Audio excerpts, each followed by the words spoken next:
This was one for the fans. Let's go, baby. Let's just get straight into it. Go with the main event to start off with. Alex Pereira knocks out Magomed Ankalaev in less than half a round. Just walks him straight down. Bah, bah, bah, bah, bah. Just going crazy right out of the gate. Lands a right hand on the ear that makes Magomed Ankalaev start shooting for the legs like crazy. Grabs a leg, isn't able to turn it into anything. Alex Pereira gets him into like sort of a half guard, not crucifix. He doesn't have his arm trapped, but Ankalaev's just covering up for dear life. And Alex Pereira starts raining down 12 to 6 elbows, just 12 to 6 elbows over and over and over and over and over again. Like looking at her, being like, yeah, okay, more. I'll give him fucking more.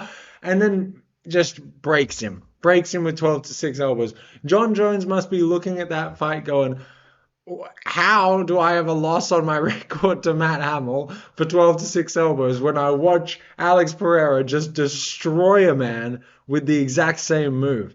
But we got him back, the light heavyweight champ, Alex Pereira.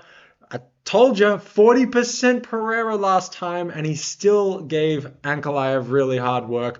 Came in today, ready to go, angry, looking great. Honestly, when they were like zoomed in on his face ahead of time, I'm like, this guy looks like he's 25 years old. He has like no wrinkles on his face whatsoever. I know that's a weird thing to think about a guy, but like, what did he just after the last fight, did they put him into some like Brazilian mud bath for the last 6 months and just replenish him and rejuvenate him until he came back as like an absolute beast? Because he came out there ready to just end Ankalaev and did it. Nice work, Alex Pereira. Chama is back. You know, people are saying he should wait till White House card. If Tom Aspinall beats Cyril Gane, you do Tom Aspinall, Alex Pereira for heavyweight at the White House. That would be sick. I'd love to see Carlos Olberg versus Alex Pereira. But, you know, Alex likes to fight frequently. You could do both. We can have both. ¿Por qué no los dos? Dude, co-main event, Merab Dvalishvili versus Cory Sandhagen. Another really, really good fight. Cory Sandhagen came out in the first round looking super sharp, like was hurting Merab and definitely won the first round.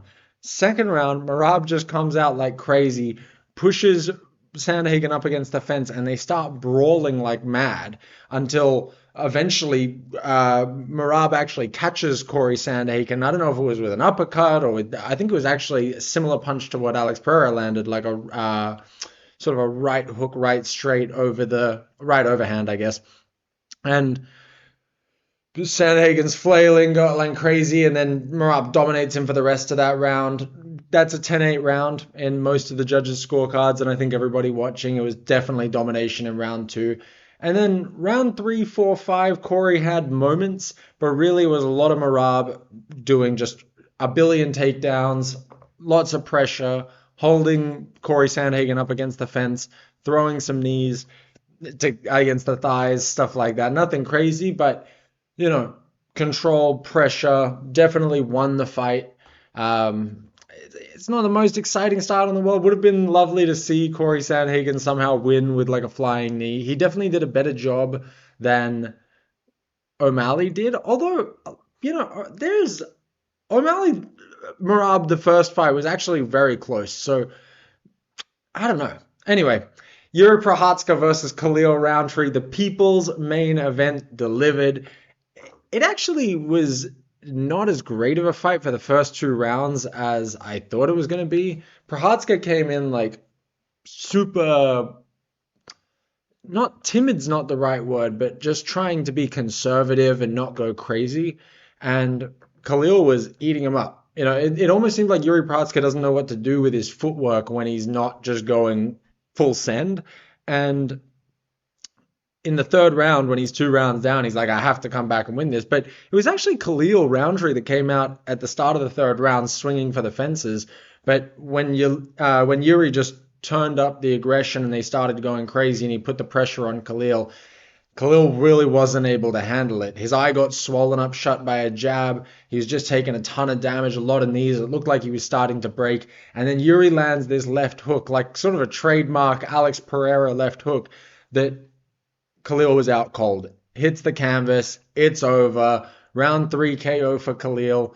Sorry, not for Khalil, for Yuri. And, he wants the title shot next, but obviously Allberg would get the title shot next to light heavyweight, and then also if Pereira won, which he did, you're not getting that third fight after you've lost two. Definitely not before Allberg. So I think that Jiri Prochazka versus Ankalaev will be a very interesting fight to see who gets that next shot after Allberg.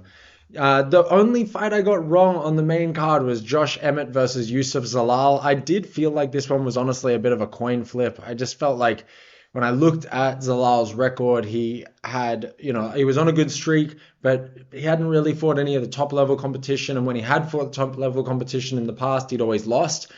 But he looked good, man. Way better striking than Josh Emmett. Josh Emmett's really just a power puncher with like decent wrestling, but Youssef Zalal was using really good, tricky striking, and then Josh goes for a takedown. It ends up turning into an armbar all within a minute, and Youssef Zalal taps him out with an armbar. The armbar didn't even look that locked in yet, but maybe Josh was just like, okay, this is over, I'm done. He is right on the tail end of his career, so I don't think he's got the same fight in him as he once did when he was really gunning for that title shot. And the last fight, well, the first fight on the card, but the last fight that we're going to discuss right now is the Abuz Nurmagomedov versus Joe Pyfer fight. These Dagestani boys, they can't win. There are no active Dagestani champs right now, by the way, now that Ankalaev's gone. And I wouldn't be surprised if JDM pieces up Islam and makes it so that he's no longer in that title contention either. Has to go back down to lightweight, fight Ilia Topuria. We'll see what happens with that. But Abuz versus Joe Pyfer. First round, interesting. It was close, but Abuz definitely got it. More dominant in the wrestling and actually landed some really good strikes as well. But Abuz has just the worst gas tank. And even though Joe Pyfer said that it wasn't his game plan, if it wasn't, it should have been, because this guy's gas is so bad that by round two, he was breathing super heavy. Joe Pyfer comes in, lands a big power shot,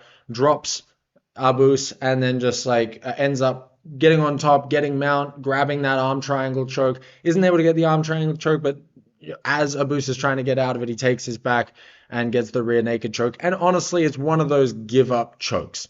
This was just a gassed fighter that wanted out of there. It wasn't even really super sunk in, but I don't know what Abuz is going to do about his gas tank. He's actually a pretty talented fighter, but his cardio is just so off the charts bad that he will never be in that top 5 contention. Anyway, awesome fight night. UFC 320. It's wrapped up. Alex Pereira, what do we do next with him? Carlos Allberg or the winner of Tom Aspinall versus Cyril Gane at the White House? That's, I think, the biggest question for everybody. And then I think the clear thing you do with Jiri Prochazka is you make him fight Ankalaev.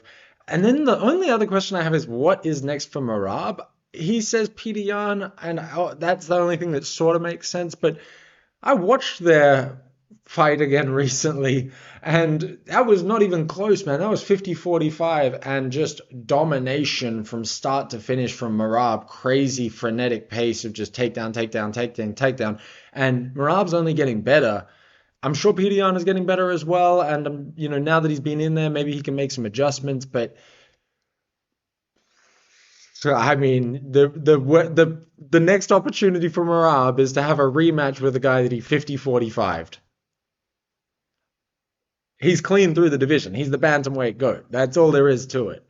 Anyway, I had fun tonight. Hope you guys had a lot of fun as well. It's morning here for me. I'm about to go for a run. I feel pumped after the UFC. Like, subscribe, comment. Let me know what you thought of the event, and I'll see you next time. Peace.